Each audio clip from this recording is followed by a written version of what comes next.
এই বাজেট উপলক্ষে আজকের এই প্রেস কনফারেন্স। এই বাজেট যদি আমরা খুব ভালোভাবে দেখি, এই বাজেট একটি দিশাহীন এবং অন্তঃশ্বাস শূন্য হতশ্রী বাজেট।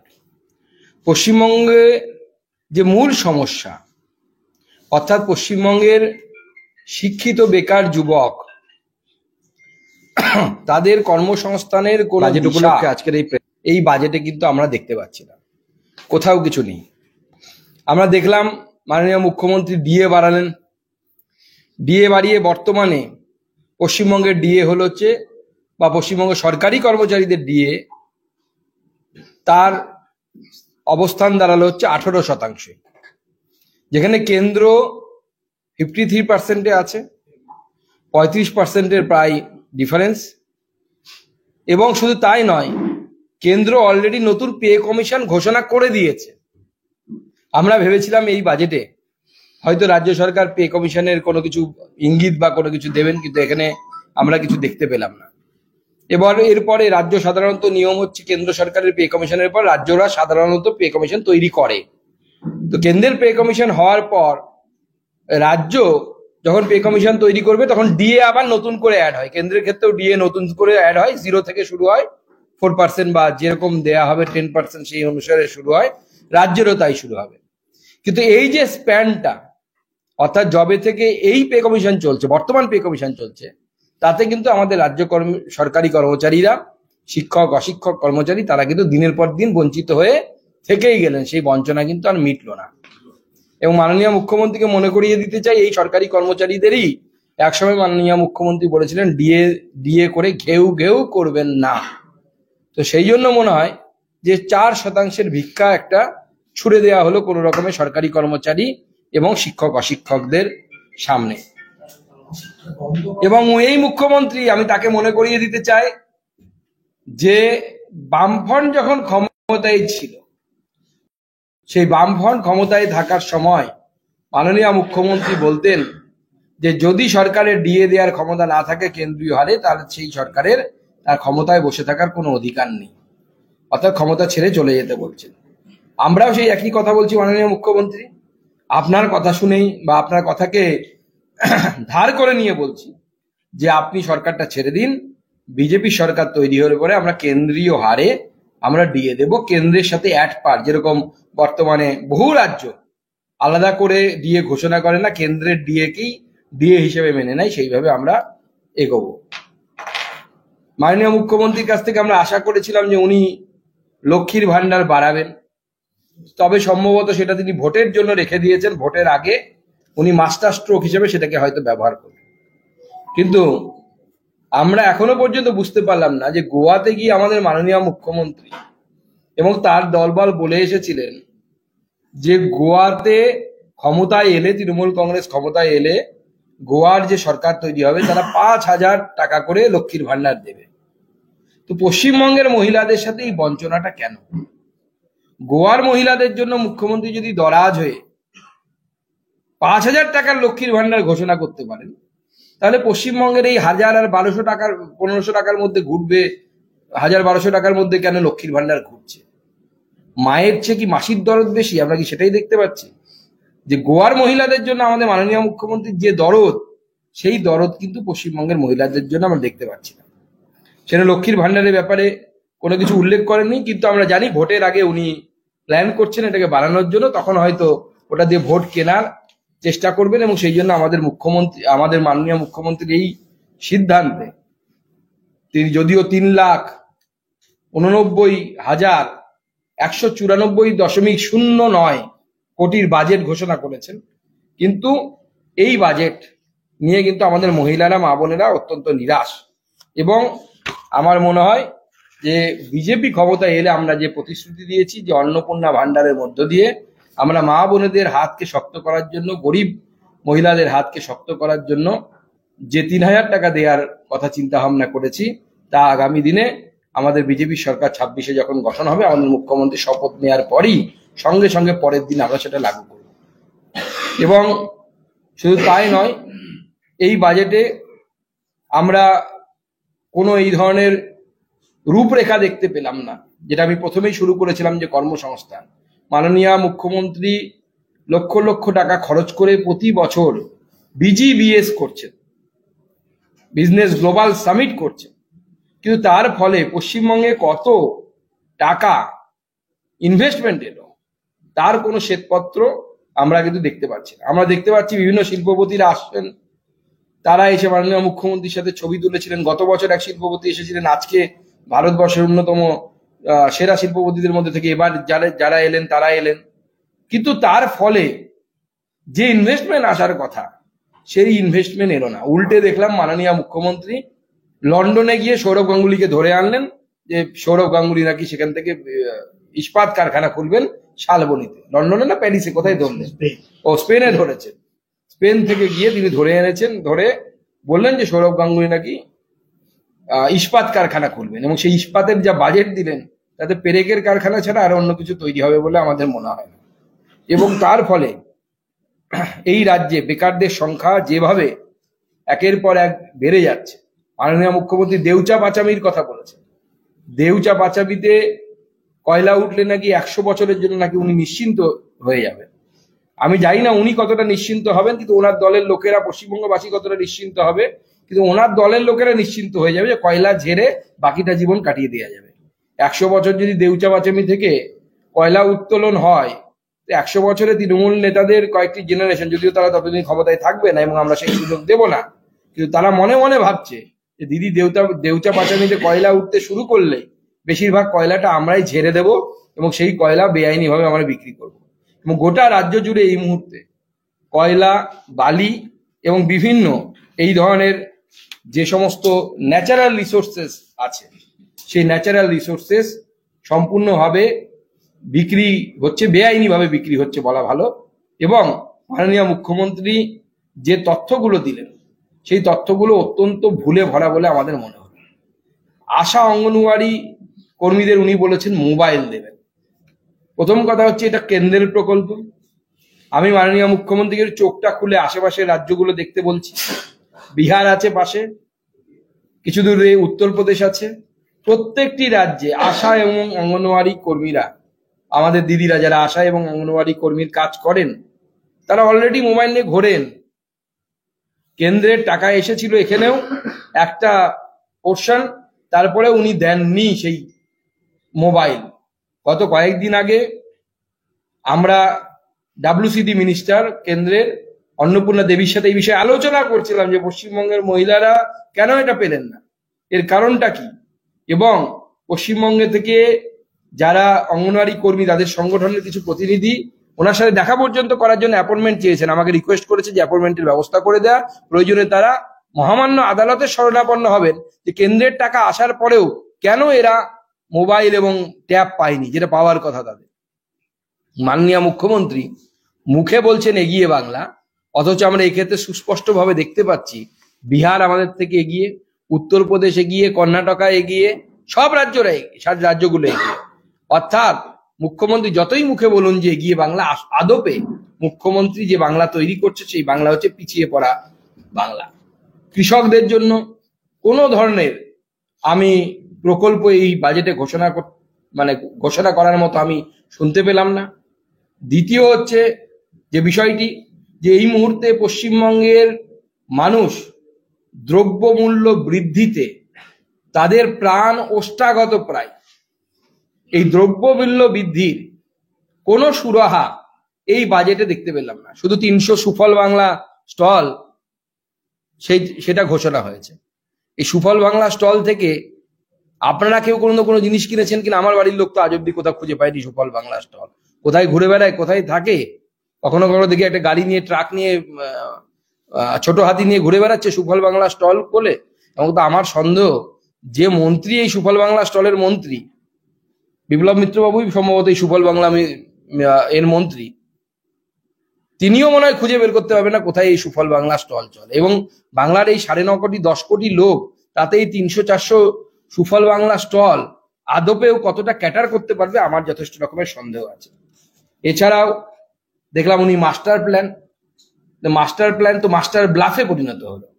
500 কোটি টাকায় কি মাস্টার প্ল্যান করবেন? এ তো দেবকে ধরে রাখার জন্য মনে হচ্ছে, নে বাবা একটা ললিপপ চোষ, দেব যেহেতু বলেছিল যে মাস্টার প্ল্যান নিয়ে কিছু না হলে পরে সে পার্টি ছেড়ে দেবে, সেটা ললিপপ ধরিয়ে দেওয়া হলো। আর তার থেকেও বড় কথা, যে যদি ল্যান্ড অধিগ্রহণই না হয়, জমি অধিগ্রহণই যদি না হয়, ল্যান্ড অ্যাকুইজিশন যদি না হয়, মাস্টার প্ল্যানটা হবে কোথায়? আকাশে হবে মাস্টার প্ল্যানটা? কোনো পরিকল্পনা নেই, ভবিষ্যতের দিকে দূরদৃষ্টি নেই। এই বাজেট সম্পূর্ণভাবে অন্তঃসারহীন, দূরদৃষ্টিবিহীন এবং এমন একটি বাজেট যে বাজেটে বাংলার মানুষের কোনো সুফল হবে বলে আমার মনে হয় না। এবং যে মুখ্যমন্ত্রী ডবল চাকরির কথা বলতেন, সেই মুখ্যমন্ত্রীর আমলে টেট থেকে শুরু করে একের পর এক শিক্ষার্থীরা বিকাশ ভবনের সামনে বসে কাঁদছে, চাকরি নেই। এবং মুখ্যমন্ত্রী যে সিস্টেম তৈরি করে দিয়েছেন এই রাজ্যে, কোনো চাকরি পয়সা ছাড়া হবে কিনা আমার যথেষ্ট সন্দেহ আছে। উনি আবাস যোজনা, বাংলার আবাস যোজনা, বাংলার ঘরের মানে কি ঘোষণা করেছেন? আপনাদের জ্ঞাতার্থে বলে রাখি, যারা ঘর পেয়েছিল তারা এখনো পর্যন্ত পুরনো ইনস্টলমেন্টের টাকা পায়নি। এইরকম অবস্থা হয়ে গেছে। এবং তারপরে উনি ঘোষণা করে দিচ্ছেন, যদি এটা কেন্দ্রের প্রকল্প, উনি আশা করছেন যে কোনোভাবে কেন্দ্রকে যদি আমি, এবং ভোটের আগে মুখ্যমন্ত্রীর মনে এক বিরাট ভয়ের উদ্রেক হয়েছে। এবং সেই জন্য তিনি কয়েকদিন থেকেই বলছিলেন, এর আগে বলছিলেন যে আমরা 2/3 সিট নিয়ে পুনরায় ফিরে আসব। মানুষের যখন ভয় লাগে তখনই মানুষ বলে ভয় লাগছে না, ভয় লাগছে না, বারবার এটাই বলে। তো আগবারই এই কথাগুলো প্রমাণ করছে মাননীয় মুখ্যমন্ত্রী ভয় পেয়েছেন যে বিজেপি ক্ষমতায় আসতে পারে। সেই জন্য তিনি এটি অনর্গল পাগলের বাজেট, যে বাজেট ট্রেডমিলে তৈরি হয় বলে আমরা শুনেছি, তো এবারও নিশ্চয়ই ট্রেডমিলে চড়ে উনি চলমান বাজেট তৈরি করেছেন, কিন্তু বাজেট আদপে চলমান নয়। এই ট্রেডমিল ভেঙে পড়েছে বলে মনে হচ্ছে, রাজ্যের অর্থ ব্যবস্থা ভেঙে পড়েছে বলে মনে হচ্ছে।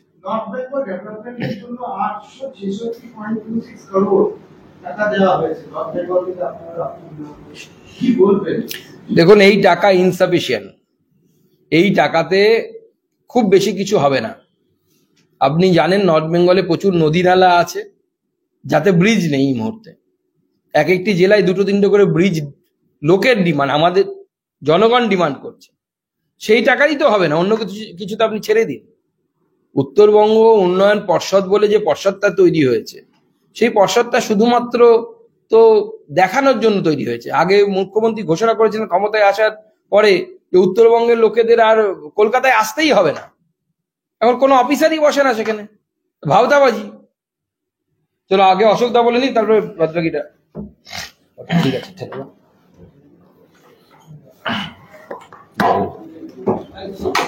ছেড়ে দাও এরকম।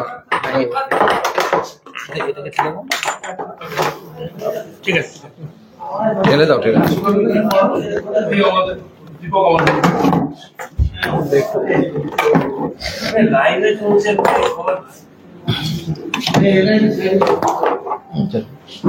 নমস্কার।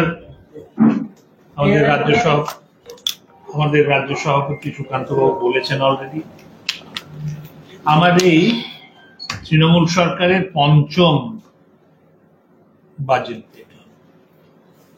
তো এখন এই বাজেট দেখে আমার মনে হয় এই যে বিজ্ঞাপন সংস্থাগুলো থাকে না, এই বিজ্ঞাপন সংস্থাগুলোর অনেক কিছু শেখার আছে তৃণমূলের থেকে। যেমন কতগুলো উদাহরণ, একটা হচ্ছে বিশাল মোটা বাজেট ভাষণ, বাজেট বিবৃতি, কত পাতা, বাংলায় বোধহয় 127, ওইটা আরো বেশি, ওইটা হচ্ছে 170-এর কাছাকাছি ইংরেজিতে। কিন্তু এটা যদি দেখেন, আমার মনে আছে নির্মলা সীতারামনের বাজেটটা হচ্ছে 27 পাতা, কিন্তু এর মধ্যে 116 পাতা, বাংলাটায় দেখবেন 116 পাতা, আর ইংরেজিটায় বোধহয় আরো, ইংরেজিতে বোধহয় 118 পাতা পড়ে। তো যেটা ভাষণে পড়া হবে না, সেটা ভাষণের প্রিন্টেড কপিতে দিয়ে কি লাভ? কারণ আছে, কারণ হচ্ছে ভয় লাগবে যে যদি বলি বাজেটে এটা নেই, হয়তো 56 পাতায় রয়েছে, কে জানে। তো এইটা হচ্ছে ভয় দেখানোর জন্য যে দেখো এত বড় বাজেট, তাতে তোমার নামও আছে, ওইখানে যদি ভালো করে পড়ো তাহলে দেখতে পাবে তোমার জন্য কিছু আছে। দ্বিতীয় বলি, এই প্রথম বাজেট দেখলাম আমি, আগের গুলো তো বোধহয় ছিল, যে বাজেটে যারা বিশ্লেষণ করে তারা যেটা খোঁজে, একটা হচ্ছে ফিসক্যাল ডেফিসিট খোঁজে, যে কত ঘাটতি হলো, ঘাটতির কোনো উল্লেখই নেই। সেটা আমার খুঁজে বার করতে হলো, আমার এই সহযোগী সর্বজিৎ রয়েছে, ও আমার ওপর করুণা করে ওটা খুঁজে বার করে দিল যে কত ফিসক্যাল ডেফিসিট। ডেট, ঋণ কত হবে সেটাও খুঁজে পাবে না বিবৃতিতে। সেটা খুঁজতে গেলে বাজেটের যে মোটা মোটা রয়েছে তার মধ্যে খুঁজতে হবে। তৃতীয়, ইন্টারেস্ট পেমেন্ট কত। ইন্টারেস্ট পেমেন্ট আমরা কেন খুঁজি? উনি তো মাঝে মধ্যেই বলেন যে পুরাতন ঋণ রয়েছে, ওতে সব সুদ দিতে হয়। সুদের কথা নয়, ভুলেই বললাম সুদ মকুব হয়ে গেছে, তাহলে কি চালাতে পারবে? তো এই সুদের সংখ্যাটাও দেখবেন সহজে পাবেন। আর আশ্চর্য হলাম যেটা, যে অতীতে যেটা মিথ্যে বলে প্রমাণিত হয়েছে সেই কথা আবার বলছে। উনি 118 পাতায় বলছেন, 3 বিশিষ্ট ভৌগোলিক অবস্থান ও জটিল নদী বিন্যাসের কারণে পশ্চিম মেদিনীপুরের ঘাটাল এলাকা বরাবর বন্যা পরিস্থিতির শিকার হয়। ঠিক কথা। এর সঙ্গে ডিভিসি দ্বারা বিনা নোটিশে অনিয়ন্ত্রিতভাবে জল ছাড়ায় বন্যা পরিস্থিতি আরো সংকটজনক হয়ে ওঠে। এটা তো আমার ধারণা ছিল যে আপনাদের সংবাদপত্রেই পড়েছি, ডিভিসি প্রমাণ করে দিয়েছে যে ওদের যে রেগুলেটরি বডি আছে তাতে পশ্চিমবঙ্গে আমাদের রাজ্যের ইঞ্জিনিয়াররা রয়েছেন, ওরা জানতেন, সেই খবর গেছে, তাহলে এ করার মানুষের। এবার সুকান্তবাবু বললেন বিজিবিএস এর কথা, ওইটা একটা বিজ্ঞাপনের ব্যাপার, এটা 8ম বিজিবিএস। ওতে এই বাজেট বিবৃতিতে বলেছেন যে দেওচা পাচামিতে যে সাংঘাতিক ব্যাপার হতে চলেছে। কি হতে চলেছে সেটা বলেছেন, দেওচা পাচামিতে 1240 মিলিয়ন টন কয়লা আর 2600 মিলিয়ন টন বাসল্টের সম্ভার সহ পৃথিবীর দ্বিতীয় বৃহত্তম কয়লা। এমনি কাজ শুরু হয়ে গেছে। তো এটা স্ট্রাকচার কি, একটা যখন ব্যবসা দেখেন, একটা ব্যবসা শুরু করে, আর ওই ব্যাসল্টের কথা যেটা বললেন, ব্যাসল্টই মুশকিল, কারণ প্রথম ব্যাসল্ট না তুললে কয়লা তোলা যাবে। তো এই যে ব্যবসা করতে গেলে যারা ব্যবসা করে প্রথমে মূলধন খোঁজে। তো পশ্চিমবঙ্গ সরকার এটা পরিষ্কার করছে না কোথা থেকে হবে, কে করবেটা কি। আমি জানি না, আপনারা সাংবাদিক, আপনারা হয়তো ভালো জানবেন। আমি মোটামুটি খোঁজে পেতে আমার স্বল্প বুদ্ধিতে যা হয় দেখলাম কি আছে, একটা বেঙ্গল বীরভূম কোল কোম্পানি আছে, এটা বোধ হয় ওয়েস্ট বেঙ্গল ইন্ডাস্ট্রিয়াল ডেভেলপমেন্ট, ওর একটা এসপিভি। পেড আপ ক্যাপিটাল কত? 10 কোটি টাকা। তো এইটা যেটা হচ্ছে, যেটা সুকান্ত বললেন যে লক্ষ্মীর ভান্ডার, এটা নিয়ে প্রশ্ন উঠছে, সবারই মাথায় হচ্ছে যে লক্ষ্মীর ভান্ডার বাড়ালেন না তো এখন। এটা একদম ঠিক বলেছে, আমি সুকান্তর সঙ্গে একদম সহমত। এটা নির্বাচনের একটু আগে আগে, এত তাড়াতাড়ি করলে লোকে যদি ভুলে যায়, ওইটা নিয়ে ঢাক পেটানো হবে। তো দেওচা পাচামি আমার কেমন মনে হয় যে ওইটা একটা বিজ্ঞাপনের প্রমাণ। তাছাড়া সবুজ সাথী, ওইটাতে বলেছেন যে কত গাছ লাগিয়েছেন। সবুজশ্রীতে 64 লক্ষ চারা গাছ রোপণ করা হয়েছে। আমার তো কেমন মনে হয়, একটু বলুন না কটা গাছ বেঁচে আছে? 64 লক্ষ গাছ। গ্রিন অডিট হওয়া দরকার। Green audit. আর এটা যেটা আমি একটা সংবাদপত্রে লিখেও ছিলাম, যে এই সরকার যেন বিশ্বাস করে মা ফলেশু করার জন্য কর্মেন নিভাধি কাজ করে যাও, পয়সা খরচা করো, চুরি হলো কি হলো না দেখো না, কিছু হলো কি হলো না জানি না, গাছ লাগানো হলো, গাছ বেঁচে আছে কিনা সেটা দেখার দরকার। ড্রোন দিয়ে দেখা যায়, ড্রোন দিয়ে ছবি তোলা যায়। বলুন না, এই 64 লক্ষর মধ্যে 4 লক্ষ, 6 লক্ষ, 10 লক্ষ কত গাছ বেঁচে আছে। তো এখন প্রশ্ন হচ্ছে যে এই বাজেটে আমি একটু বোরিং কথায় আসি, আমি ওই রাজনীতির কথায় না এসে ফিসক্যাল ডেফিসিট। আপনারা জিজ্ঞেস করবেন যে এই যে খরচা হলো কত, মানে যা উপার্জন হয়েছে তার থেকে কত বেশি খরচা। প্রথমেই বলি, বাজেটে ট্রুথ ইন বাজেট মেকিং বলে একটা কথা আছে। সত্যি বলছো না মিথ্যে বলছো, নাহলে যেটা করা যায়, রেভিনিউটা অনেক দেখিয়ে দেওয়া যায় যে রাজস্ব প্রচুর, খরচাও প্রচুর করা যাবে, দেনা করতে হবে না। এদের ফিসক্যাল ডেফিসিট যদি দেখেন, যে এখন যে চলতি বছরটা 2024-25, আপনারা জানেন তো প্রথম একটা বাজেট এস্টিমেট আসে, এবারও বাজেট এস্টিমেট আসবে, এসে গেছে অলরেডি, তারপর রিভাইজড এস্টিমেট আসে, পরে আমরা বলি উফ এটা গন্ডগোল হয়ে গেছে, এত রেভিনিউ হয়নি, এক্সপেন্ডিচার বেশি হয়েছে। তো ফিসক্যাল ডেফিসিট এই চলতি বছরে ওরা আশা করেছিলেন 68,250 কোটি টাকা হবে, সেটা 5,000 কোটি টাকা বেশি হয়ে গেছে, 73,017 কোটি টাকা হয়েছে। এবার আবার উনি ভাবছেন 73,177 কোটি হবে। এখন প্রশ্ন, এইটা আমাদের দলের বিধায়করা অনেক সময় বলে যে ঋণ কত হচ্ছে, ঋণ। তো ঋণের হিসেবটা যদি দেখেন, 2023-24 মানে গত বছর ঋণ ছিল 6,33,960, সেইটা এই বছরে হয়ে দাঁড়িয়েছে 7,06,531 অনুমানিত রিভাইজ বাজেট, আর সেইটা বেড়ে হয়ে যাবে 7,71,670 কোটি টাকা। তো সমস্যা তো আছেই, এই সরকার সমস্যা দেখাতে চাইছে না, ভান করছে নিজেরাই করব নিজেরাই করব। যেমন আমি একটা বলি খুব, যে দুটো জিনিস আমায় খুব, যেহেতু আমি বালুরঘাটের বিধায়ক, দুটো জিনিস চোখের সামনে দেখি। একটা হচ্ছে দক্ষিণ দিনাজপুর বিশ্ববিদ্যালয়, উনি বলেছেন না কত গত 13 বছরে রাজ্যে বিশ্ববিদ্যালয়ের সংখ্যা বৃদ্ধি পেয়ে 12 থেকে 42টি হয়েছে। আমার সৌভাগ্য, আমি অনেক বিশ্ববিদ্যালয় দেখেছি দেশে বিদেশে, এরকম দুর্দশাগ্রস্ত একটা বিশ্ববিদ্যালয় আমি দেখি। তার কম্পাউন্ড নেই, ক্লাস নেই, পাঠাগার নেই, অফিস নেই, মাস্টার নেই, বিশ্ববিদ্যালয় চলছে। আরেকটা উদাহরণ, বালুরঘাট বিমানবন্দর। বালুরঘাট বিমানবন্দর পশ্চিমবঙ্গ সরকার 1 টাকা লিজে নিয়েছে, সে 1 টাকা লিজে নিয়ে ওরা নাকি করবে। আমরা যখন বললাম কেন্দ্রীয় সরকারকে কি করা যায়, ওরা বললো ফেরত দিতে বল। মাননীয় মুখ্যমন্ত্রী বললেন না আমরা নিজেরা কিছুই।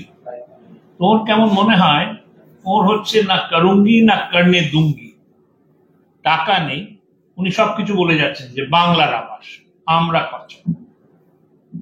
খরচা করতে গিয়ে তো প্রাণের ওপর দিয়ে যাচ্ছে। কিষাণ সম্মান যোজনারও উনি নেবেন না, না করুঙ্গি না করনে। তো এই অবস্থায় যেটা দাঁড়াচ্ছে, সেখানে একটা প্রশ্ন তো এসেই যায়, যে উনি বলেন রাজ্য সরকার কেন্দ্র সরকার নাকি টাকা দেয় না। আমি সংখ্যাগুলো দেখছিলাম, এটা বাজেট স্পিচে বলেননি, কিন্তু এখানে দেখা যাচ্ছে, আপনার যদি এই বাজেটের তথ্যগুলো আমি ভালো করে দেখতে পাইনি, কিন্তু যেটা দেখালো আমার সর্বজিৎ, সেটা grants and loans from government of India. Government of India centrally sponsored স্কিমসে এই চালু বছর 19,723 কোটি টাকা আসবে। ফাইন্যান্স কমিশন গ্রান্ট 8,366 কোটি টাকা আসবে, আর other transfer and grants to states 15,450 কোটি টাকা। সুতরাং গ্রান্টস এন্ড লোনস হয়ে যাচ্ছে 43,541 কোটি টাকা। তো সেইটা বেড়েছে 23-24-এ 30,000 থেকে 43,000 হয়েছে। তো যখন এটা বলেন, এটা আমার দেখে আবার মনে হয় যে বিজ্ঞাপন চলছে, প্রতিশ্রুতি চলছে। এই পরিপ্রেক্ষিতে আপনারা তো সাংবাদিক, আপনারা সব পড়েছেন, এই যে আম আদমি পার্টি দিল্লিতে হেরে গেল, এর বিশ্লেষণ চলছে সমীক্ষাতে। একটা জিনিস যেটা হয়, প্রতিশ্রুতি দিলাম, আমি এখানে আপনাদের বলে গেলাম, জানি না আপনারা কেউ নিরামিষাশী আছেন কিনা, ঠিক আছে, নিরামিষাশী ছানার ডাল না, আর আমিষ যারা খান তাদের দেব খাসির মাংস। বলে তো দিলাম, আপনারা খুব খুশি হলেন, আজকে ভালোই লিখলেন যে যখন দেবে বলেছে। পরে যখন দেব না তখন রাগ হবে। তো আম আদমি পার্টিও এরকম বেশি প্রতিশ্রুতি দিয়ে ফেলেছিল।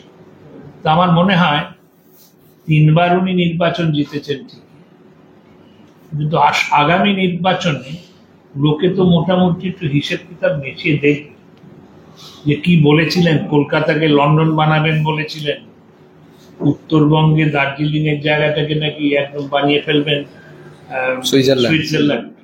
হলো না কিছু। তো আমি এখানেই বিরাম দিচ্ছি। আপনাদের যদি কোনো প্রশ্ন থাকে যার উত্তর আমার দেওয়ার ক্ষমতা আছে, এই মুহূর্তে যেটুকু পড়েছি তা দেখে চেষ্টা করব। সুকান্তদা, একটা প্রশ্ন আপনাকে, সেটা হলো মুখ্যমন্ত্রী এটা শুরু করে সাংবাদিক বৈঠকে আবার কেন্দ্রীয় মন্ত্রণালয় থাক ছেড়ে দাও, এটা কেন্দ্রীয় মন্ত্রণালয়ের অভিযোগ আছে এবং উনি বলছেন যে আমি ভাবতে টাকা দিই না, আমি সব ঠিকঠাকই করি এবং কেন্দ্রীয় মন্ত্রণালয় কেন্দ্র টাকা দিচ্ছে না, তা সত্ত্বেও আমি এরকম একটা সুন্দর দাবি করি।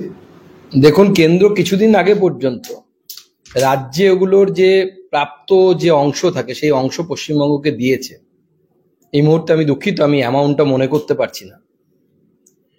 তাতে যদি দেখেন, প্রায় শেয়ার যদি আমরা দেখি, সেই শেয়ার অনুসারে পশ্চিমবঙ্গের যে শেয়ারটা পশ্চিমবঙ্গ পেয়েছে তা প্রায় 6%-এর কাছাকাছি টোটালের। আর পশ্চিমবঙ্গের জনসংখ্যা বা পপুলেশনের ভিত্তিতে আমরা যদি দেখি, সেটার থেকে এটা অনেকটা বেশি। এবং আজকে অশোকদা যেগুলো পড়ে শোনায়, লোন এবং তার সাথে কেন্দ্র সরকারের কাছ থেকে প্রাপ্ত টাকা প্রায় 42,000 কোটি টাকার মতো, সব মিলে লোন এবং তার সাথে 43 পেয়েছিল, 43,000 কোটি টাকা, 43,053 দেখলাম, অতএব ওটা আপনি 44ও বলতে পারি আমরা। তো এত টাকা যখন কেন্দ্র সরকার দিচ্ছে, অতএব পরিষ্কার মুখ্যমন্ত্রী যে বক্তব্য, এই বক্তব্যটা হচ্ছে রাজনৈতিক বক্তব্য। এর সাথে বাস্তবিকতার কোনো রকম কোনো মিল নেই। এমনকি যে রেলের বাজেট হয়েছে, সেই রেলের বাজেটের ক্ষেত্রে আমরা দেখতে পেলাম যে প্রায় 14,000 কোটি টাকার রেল প্রকল্প আমরা পেয়েছি। অথচ মুখ্যমন্ত্রী মমতা বন্দ্যোপাধ্যায় যখন রেলমন্ত্রী ছিলেন, এর 3 গুণ কম রেল বাজেট ছিল পশ্চিমবঙ্গের জন্য। 4,000 কোটি টাকা রেল বাজেট ছিল। তারপরে উনি বলছেন নাকি বঞ্চনা করা হয়েছে। অতএব তার এই বঞ্চনাটা হয়তো কোনো রোগ বা সিনড্রোম, সেই রোগের ফলে এটা বারবার বলছেন। বঞ্চনা রোগে উনি নিজে ভুগছেন। বঞ্চনা বলে কিছু নেই, উল্টে আমাদের সময় কলকাতাতে যে পরিমাণ মেট্রোর এক্সটেনশন হয়েছে, এই পরিমাণ মেট্রোর এক্সটেনশন কোনো সরকারের আমলে হয়নি। এমনকি ইউপিএ 1-এর সময় হয়নি, যখন মুখ্যমন্ত্রী স্বয়ং তার অংশ ছিলেন। অতএব এই বঞ্চনাটা শুধুমাত্র একটি রাজনৈতিক বক্তব্য, বাইরে অন্য কিচ্ছু নেই। একসময় আমরা বামফ্রন্টের সময় শুনতাম এই বঞ্চনা, তখন তো এমন হয়ে গেছিল যে বৃষ্টি না এলেও কেন্দ্র সরকার মেঘ পাঠায়নি। মমতা বন্দ্যোপাধ্যায় বামফ্রন্টেরই খুব ভালো ছাত্রী, স্বাভাবিকভাবে সেই দিকেই যাচ্ছে গাড়ি।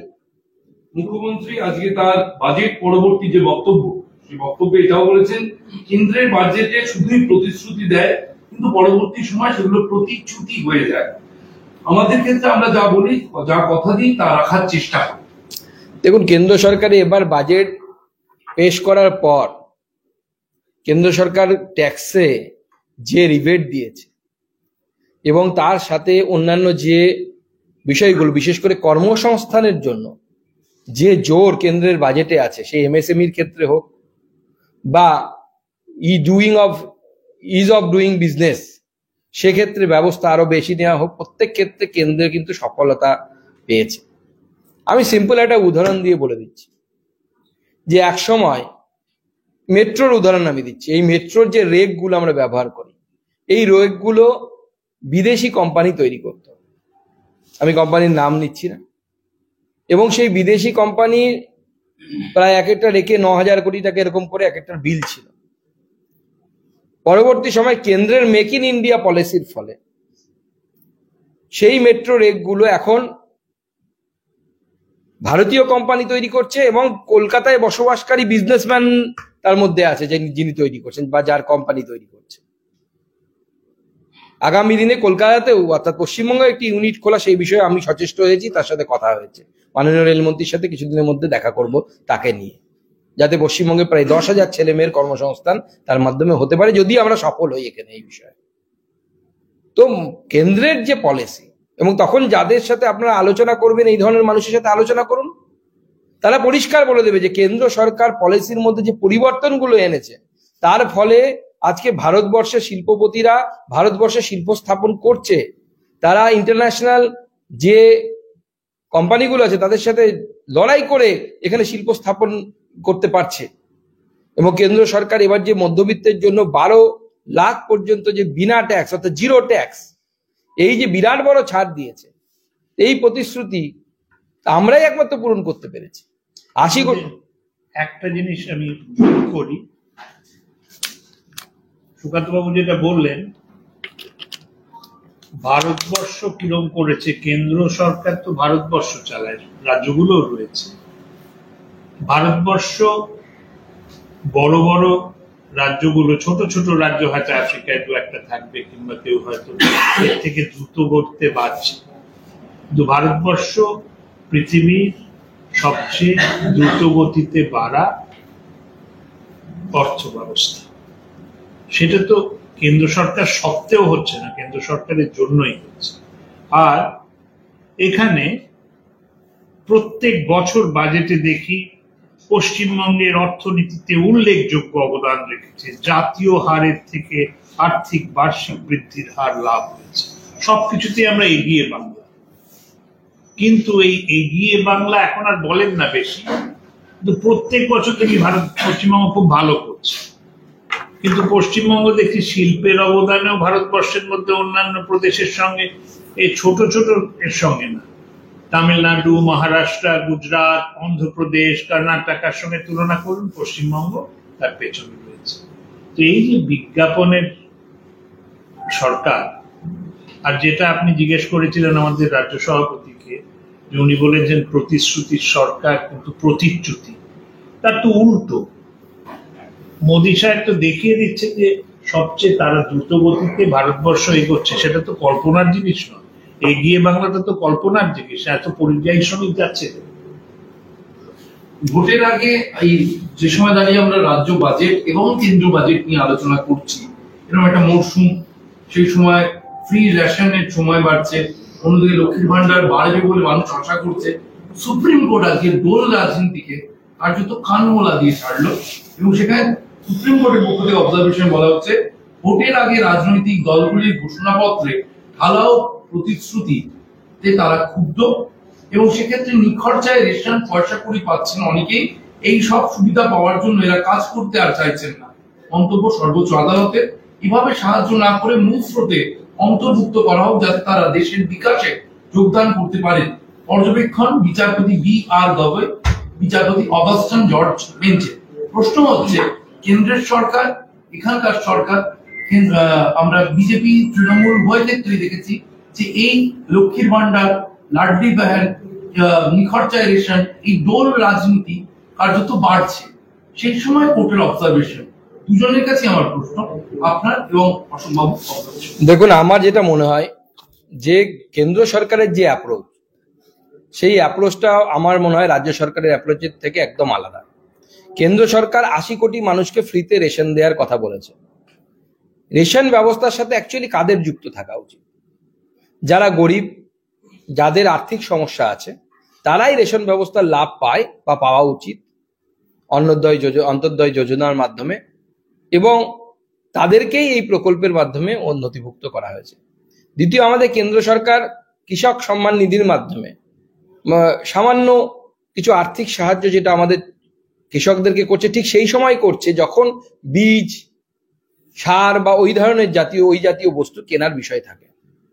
স্বাভাবিকভাবে কেন্দ্র সরকারের যে প্রকল্প এবং কেন্দ্র সরকার তার সাথে কর্মসংস্থানের যে দিশা, এমএসএমই কিভাবে পারবে?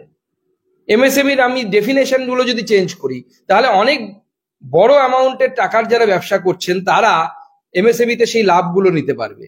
এই যে বিষয়গুলো কেন্দ্রীয় বাজেটে থাকছে, যা প্রমাণ করছে যে একদিকে যেমন সাধারণ মানুষ যারা গরিব তাদের প্রতি কেন্দ্রের স্নেহের হাত আছে, অন্যদিকে যারা কর্মসংস্থানের মাধ্যমে কর্মসংস্থান জেনারেট করছে, জব ক্রিয়েট করছে, তাদের জন্য কেন্দ্রের ব্যবস্থা আছে।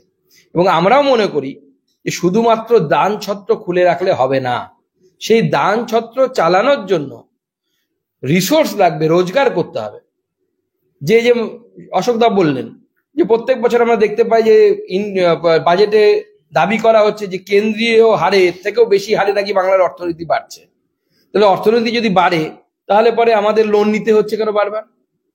তাহলে অর্থনীতি বাড়লে তো রোজগার হবে রাজ্য সরকারের, উল্টে রাজ্য সরকার অন্যকে লোন দেওয়ার মতো জায়গায় পরিস্থিতিতে পৌঁছে যাওয়ার কথা। কিন্তু আমরা দেখতে পাচ্ছি কেন্দ্রের কাছ থেকে হাত পেতে এবং মার্কেট থেকে লোন নিতে হচ্ছে আমাদের রাজ্য সরকারকে, যা পরিষ্কার প্রমাণ করছে যে শুধুমাত্র দান ছত্র খুলে রাখলেই হবে না, দান ছত্রের জন্য এই টাকা যাতে রাজ্যের কোষাগারে ঢোকে তার ব্যবস্থা করতে হবে। মদের উপর ভরসা করে কতদিন চলবেন? আপনি লক্ষ্মীর ভান্ডার দিচ্ছেন মদের টাকায়, সাইকেল দিচ্ছেন মদের টাকায়, যাই বলছি সবই মদের টাকাতেই তো আসছে। বাংলায় মদ খাচ্ছে বলে লোকজন কোনো রকম বাংলা সরকারটা বেঁচে আছে। মদ বন্ধ হয়ে গেলে পরের দিন থেকে মাইনে বন্ধ হয়ে যাবে, পরের মাস থেকে শিক্ষকদের মাইনে হবে না। শিক্ষকদের মাইনেটাও আজকে আমাদের মদের টাকায় নিতে হচ্ছে। অশোকদা, খুব গুরুত্বপূর্ণ প্রশ্ন। এতে আমার ব্যক্তিগত মতামত হচ্ছে যে নির্মলা সীতারামনের মোদীর নেতৃত্বে যে বাজেট, সেটার সম্বন্ধে আমার বক্তব্য হচ্ছে বাজেট একটা অনেকগুলো আপাত বিরোধী দাবির সামঞ্জস্য করতে হয়। কিরকম সামঞ্জস্য? একটা সামঞ্জস্য হচ্ছে যে বিনিয়োগও বাড়াতে হবে, ভোগ ব্যয়ও বাড়াতে হবে, কনজাম্পশন আর ইনভেস্টমেন্ট, কৃষিও বাড়াতে হবে, শিল্পও বাড়াতে হবে, স্বাস্থ্যতে বেশি খরচা করতে হবে, শিক্ষাতেও বেশি খরচা করতে হবে, আবার করেও ছুট দিতে হবে। এইদিকে আবার ফিসক্যাল ডেফিসিট বেশি হওয়া যাবে না। তো নির্মলা সীতারামন এই যে অষ্টমবার ধারাবাহিকভাবে বাজেট পেশ করলেন, ওতে যদি আপনি তুলনা করেন এই মমতা সরকারের বাজেটের সঙ্গে, ওই সামঞ্জস্যটা রয়েছে। এখন অনুদানের রাজনীতি, যখন একটা দেশ উন্নয়ন হয় তখন দরিদ্রের সংজ্ঞাটাও পাল্টে যায়। আগে আমার মনে আছে ছোটবেলায় ভিখিরি আসতো, এসে বলতো মা ফ্যান দে, এখন ফ্যান কেউ চায় না। সুতরাং দরিদ্রকে তার সংজ্ঞাও পাল্টাবে এবং যারা পেছনে পড়ে আছে তাদেরও দিতে হবে। তো সেই এতে পশ্চিমবঙ্গ সরকারের সঙ্গে কেন্দ্র সরকার কিংবা অন্যান্য যেগুলো প্রগতিশীল রাজ্য তাদের তুলনায় হচ্ছে যে এখানে আমরা খুব আনন্দিত, তৃণমূল সরকার খুব আনন্দিত হয় যে আমরা সবচেয়ে বেশি মানরেগা দিয়েছি। আরে সবচেয়ে বেশি মানরেগা যদি দিয়ে থাকো তার মানে লোকে চাকরি বাকরি পাচ্ছে না, আর কিছু করার নেই, এসব 100 দিনের কাজ করছে। এবার উনি রাজ্যের প্রথম পার্টি বাজেটে বলেছে যেই মহতি সদনে যে পেশ করছি বাজেট, তার ব্যয়ের প্রায় অর্ধেক আমাদের রাজ্যের মহিলা ও কন্যা সন্তানদের জন্য বরাদ্দ। খুব ভালো কথা। কিন্তু এই কন্যা সন্তান যদি দেখে যে তার পিতা কোথাও একটা পরিযায়ী শ্রমিকের কাজ করছে, কিংবা রাজ্যের মহিলা যদি দেখেন তার ছেলে, বর আর ভাই তিনজনেই গেছে অন্ধ্রপ্রদেশে ধান বুনতে, তাহলে তো খুব আনন্দের কথা হবে না। তো একটা হচ্ছে সামঞ্জস্যটা রাখা। আর দ্বিতীয় আরেকটা কথা বলবো, এই পরিপ্রেক্ষিতে তোমরা সবাই সাংবাদিক, একটা বিড়ম্বনা আমি দেখি, সেটা হচ্ছে দরিদ্রদের তো সাহায্য করতেই হবে, কিন্তু দরিদ্র কে সেটা চিহ্নিত করা একটা বিরাট সমস্যা। যেই ফ্রিতে কিছু দেবে আমিও লাইনে লেগে যাব, কিন্তু আমাকে দেওয়ার তো কোনো মানে হয় না। সেই যে একটা চ্যালেঞ্জ রয়েছে, সেই চ্যালেঞ্জটা কি করে মিট করা, সেটা সবার কথা ভাবতে হবে, ভেবে কি করে করা যায় সেটা।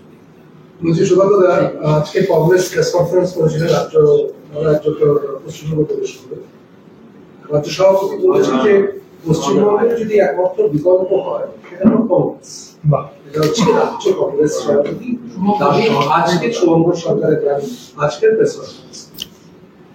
দেখুন, আমার মনে হয় শুভঙ্কর সরকার এবং কংগ্রেসের এখন বর্তমান যে অবস্থা, তার পরিপ্রেক্ষিতে, তার বক্তব্যের পরিপ্রেক্ষিতে আমার বক্তব্য দেওয়া উচিত কিনা সেই বিষয়ে আমার সন্দেহ আছে। তবু ওনার যখন মনে হয়েছে, ওনাকে কংগ্রেচুলেশনস, এত বড় স্বপ্ন, এত বড় জাম্প দেখার জন্য। যেখানে কংগ্রেসের মাটি ছিল, শিকড় ছিল, সেখানেই তো কংগ্রেস এখন এই মুহূর্তে শিকড় হারা।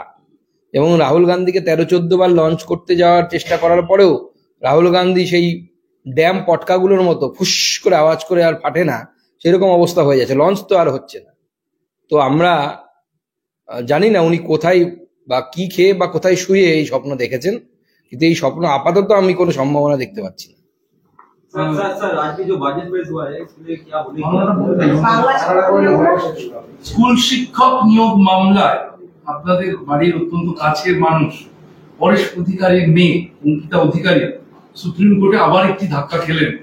হাইকোর্টের চাকরি বাতিল রায়কে চ্যালেঞ্জ করে সুপ্রিম কোর্টে গিয়েছিলেন অঙ্কিতার আর্জি খারিজ করলো সুপ্রিম কোর্ট এবং সঙ্গে অঙ্কিতার নিয়োগ অত্যন্ত সন্দেহজনক বলে চিহ্নিত করেছে সুপ্রিম কোর্ট। দেখুন, এতখানি নির্লজ্জতা তৃণমূল কংগ্রেসে থাকলেই একমাত্র হতে পারে। তৃণমূল কংগ্রেসে থাকার ফলেই তাহলে এতখানি নির্লজ্জতা এসেছে। এবং পরেশ অধিকারীর মতো ব্যক্তি, যিনি আজকে না হয় তৃণমূল কংগ্রেসে আছেন, একসময় তো লম্বা ফরওয়ার্ড ব্লকের নেতা ছিলেন, বড় বড় আদর্শের কথা বলতেন, কমল গুহের সাথে মিছিল করতেন। এখন দেখতে লজ্জা লাগে যে কিভাবে রাজনৈতিক পদকে ব্যবহার করে নিজের মেয়ের চাকরি জোটালেন বেআইনি ভাবে। তারপরে সেই চাকরি যখন কোর্টের নির্দেশে বাতিল হয়ে গেল, তো তখন তো বাবা থাম, নিজের বেইজ্জতি করানোর কি দরকার? বারবার কোর্টে গিয়ে সুপ্রিম কোর্টে, মানে সুপ্রিম বেইজ্জতি না হলে পরে ঠিক মানে আর হচ্ছিল না। এবার সুপ্রিম কোর্টে গিয়ে লাস্ট বেইজ্জতিটা হয়ে গেল, ইজ্জতটা গেল, সম্মানটা গেল। এবার হয়তো উনি ক্ষান্ত হবেন না, ইন্টারন্যাশনাল কোর্টেও যাবে কিনা অঙ্কিতা, তার জন্য আমরা অপেক্ষা করছি।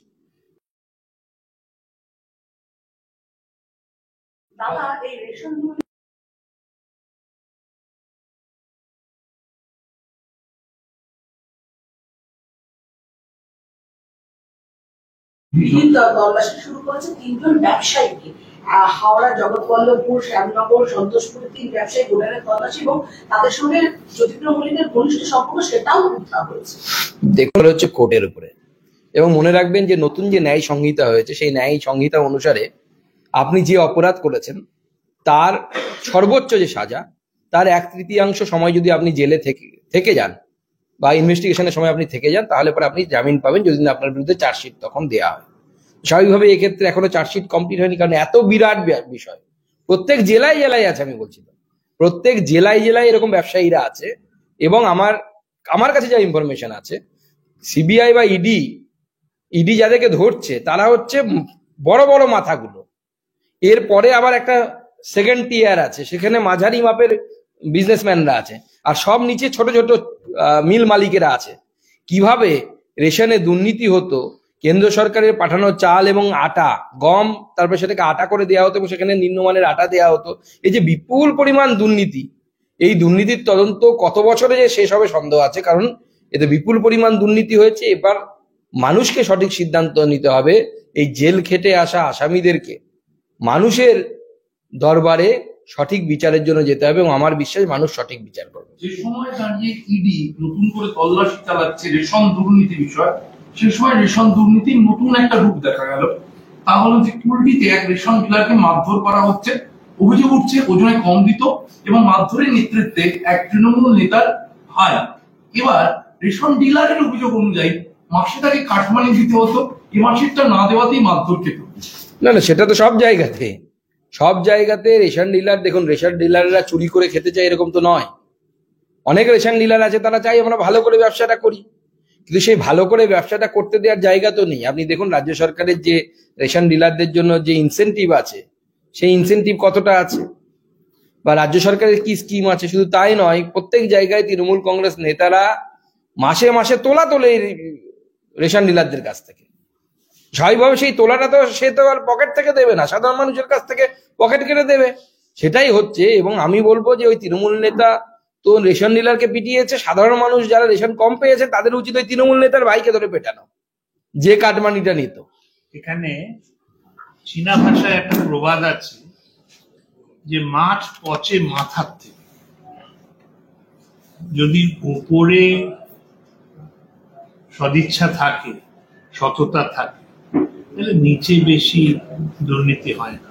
মুশকিলটা হয় যখন উচ্চ নেতৃত্ব কম্প্রোমাইজ হয়ে যায়। সুকান্তদা, হরিণঘাটা যে প্রযুক্তি বিশ্ববিদ্যালয় ঢাকাতে আজকে অচল অবস্থা, একটা ছাত্র মৃত্যুর ঘটনাকে কেন্দ্র করে সেখানে বিক্ষোভ চলছে, পদত্যাগ দাবি করা হয়েছে। আজও পরীক্ষা ছিল, পরীক্ষা দিতে পারেনি, ফিরে গেছে। ফসল অবস্থা তালা চলছে দিতে নদীয়া। দেখুন, এর আগেও ম্যাকাউটের নাম এসেছিল সেই বিবাহ বিতর্কে, আমরা দেখেছিলাম। রাজ্য সরকারি বিশ্ববিদ্যালয় বা এই ধরনের সমস্ত ইনস্টিটিউটের অবস্থা অত্যন্ত শোচনীয়। আপনাদের সামনে জলজ্যান্ত উদাহরণ দিয়ে অশোক দা পরিষ্কার দক্ষিণ দিনাজপুর বিশ্ববিদ্যালয়ের কথা জানালেন আপনাদেরকে। বিশ্ববিদ্যালয় থেকে শুরু করে এরকম বহু ইনস্টিটিউট তৈরি করা হয়েছে, ব্যাঙের ছাতার মতো ইনস্টিটিউট তৈরি করা হয়েছে যার কোনো ইনফ্রাস্ট্রাকচার নেই, যেগুলোর নামের সাথে বিশ্ববিদ্যালয় শব্দটাও হচ্ছে লজ্জার বিষয়, লাগানো উচিত নয়। বিশ্ববিদ্যালয় মানে আমি একটা নীলসাদা বিল্ডিং দাঁড় করিয়ে দিলাম তা নয় বিশ্ববিদ্যালয়। যেভাবে রাজ্যের শিক্ষা ব্যবস্থার কফিনে পেরেক মারার চেষ্টা হচ্ছে এবং সেটা প্রতিফলিত হচ্ছে, আপনারা দেখেছেন নিশ্চয়ই। আমি সংবাদ মাধ্যমেরই দেখলাম 40 লাখ শিক্ষার্থীর মধ্যে 9 লাখ পরীক্ষা দিতে এসছে কুচবিহার জেলাতে মাধ্যমিক। আস্তে আস্তে আমাদের যুব সমাজ মাধ্যমিক দিচ্ছে না। এর আগে আমরা দেখেছি লাস্ট যে অ্যাডমিশন হয়েছে কলকাতার তাবর কলেজ, যাতে একসময় আমাদের সময় আমরা লাইন দিয়ে ফর্ম নিত, আমরা দেখেছি ছাত্ররা, এখন সেই সমস্ত কলেজে সাবজেক্টের অনার্সের সিট ফাঁকা থাকছে, স্টুডেন্ট ভর্তি হচ্ছে না কেউ অনার্সে। এই ভয়ঙ্কর পরিস্থিতি তৈরি করেছে রাজ্যের শিক্ষা ব্যবস্থায় মাননীয় মুখ্যমন্ত্রী মমতা বন্দ্যোপাধ্যায় এবং তার অপদার্থ শিক্ষামন্ত্রীরা। এবং ছাত্র মৃত্যু যে ঘটনা ঘটেছে, সেই ছাত্র মৃত্যু কেন ঘটেছে তার তদন্ত হওয়া উচিত। এর আগে আমরা যাদবপুরে দেখলাম র্যাগিং এর ফলে একজনের মৃত্যু হলো, তারপরে তাদের অপরাধীদেরকে বাঁচানোর জন্য গোটা সিস্টেম ইকোসিস্টেম তৃণমূল কংগ্রেসের ধামাচাপা দেওয়ার জন্য পুরোটা লেগে গেল। কিভাবে ধামাচাপা দেওয়া যায়, তো এই ছাত্র মৃত্যুর কারণ কি তার তদন্ত হওয়া উচিত। বিশ্ববিদ্যালয় কর্তৃপক্ষ বা কোনো শিক্ষকের এর পেছনে কোনো হাত বা ইন্ধন ছিল কিনা তার তদন্ত হওয়া উচিত।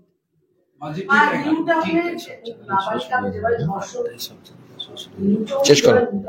নাবালিকাকে ধর্ষণ করে মার্ডার করা হলো এবং তার তথ্য লোপাটের চেষ্টা করা হলো, কি বলেন পুলিশের ভূমিকা কি আর মহিলাদের নিরাপত্তা কোথায়? দেখুন, একের পর এক যে ধরনের ঘটনা ঘটছে, সে সল্টলেকের রাস্তায় মহিলার গলায় ছুরি মারা হোক, বা সন্দেশখালীর মহিলাদের সাথে ঘটনা হোক, বা আরজি করে সেই নির্ভয়া বা অভয়া বা তিলোত্তমা যে নামেই ডাকুন না কেন তার সাথে যে ঘটনা ঘটা হোক, বা উত্তরবঙ্গের সেই মহিলাকে নগ্ন করে ঘোরানোর ঘটনা হোক, প্রত্যেকটি ঘটনাই প্রমাণ করছে যে একজন মহিলা মুখ্যমন্ত্রী থাকা সত্ত্বেও পশ্চিমবঙ্গে মহিলাদের সুরক্ষা নেই। এবং এই মুখ্যমন্ত্রী এবং তার সরকার হচ্ছে মহিলাদের বিরোধী সরকার। পয়সা দিয়ে লক্ষ্মীর ভান্ডারের টাকা হাতে ধরিয়ে তৃণমূল কংগ্রেসের নেতারা তার মহিলাদের ইজ্জতকে বিক্রি করার ব্যবস্থা করে দিয়েছে। সার্বিকভাবে আজকের বাজেটে যে ছবি দেখা গেল যে নদী ভাঙন ক্ষেত্রে একটা বরাদ্দ বৃদ্ধি হলো 200 কোটি টাকা, বা এই মাস্টার প্ল্যানের 500 কোটি একটা দেওয়া হলো। এই যে প্রকল্প ভিত্তিক টাকা অ্যালটমেন্ট হঠাৎ দেখা গেল, সেই সার্বিকভাবে অ্যালটমেন্ট গুলো আপনারা কিভাবে দেখছেন? দেখুন, নদী ভাঙন থেকে শুরু করে বা মাস্টার প্ল্যান থেকে শুরু করে ঢাকাটাল মাস্টার প্ল্যান, এ নিয়ে স্পেসিফিক কোনো প্ল্যানিং তৃণমূল কংগ্রেসের সরকারের আছে বলে আমার মনে হলো না। কতগুলো নদীতে ভাঙন আছে তার সার্ভে হয়েছে কি, কোন কোন এরিয়া ভাঙন প্রবণ, তার জন্য বিশেষজ্ঞদের মতামত নেওয়া হয়েছে কি। আর নদী ভাঙন তো আপনি ছেড়ে দিন, যে রাজ্য সরকার আত্রেই নদীর উপর ব্রিজ তৈরি করার 1 বছরের মধ্যে ব্রিজ ভেসে চলে যাচ্ছে, মমতা বন্দ্যোপাধ্যায় সাধের ব্রিজ, তার মনে হয় তারা নদী ভাঙন রোধ করতে পারবে? ওই টাকাটা দেয়া হবে, টেন্ডার নিয়ে চুরি করে খাওয়া হবে। তৃণমূল নেতাদের হাতে কিছু টাকা ভোটের আগে পৌঁছে দিতে হবে, তার জন্য এখন এই সমস্ত বিভিন্ন প্রকল্প ঘোষণা হয়েছে। চলো, বাজেট